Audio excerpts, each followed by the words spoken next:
नमस्कार मंडळी, आज आपण एक वेगळी रेसिपी बघणार आहोत. आज आपण पिझ्झा सॉस कसं बनवायचं ते बघणार आहोत. त्यासाठी मी इथे 4 टॅमॅटो घेतलेले आहेत आणि ते मधून कापून घेतलेले आहेत. 2-2 स्लाईस केलेले आहेत त्याचे.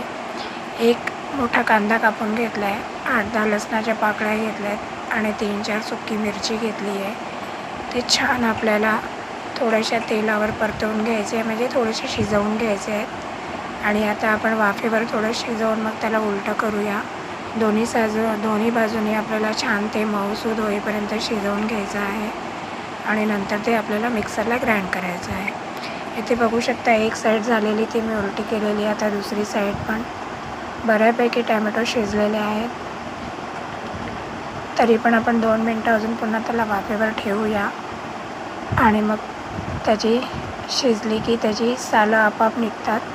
मग त्याची सालं काढून घेऊया. त्यामध्ये 1 चम्मच एवढा टमॅटो केचप घालूया आणि थोडंसं विनेगर घालूया आणि वरून मीठ. विनेगर घातलं तर हे सॉस बरेच दिवस टिकतं, म्हणून थोडंसं विनेगर घालूया. त्यानंतर हे मिश्रण थंड झाल्यावर आपण मिक्सरमध्ये बारीक करून घेऊया आणि आपल्याला एकदम त्याची पातळ पेस्ट नाही करायची, थोडीशी अशी जाडसर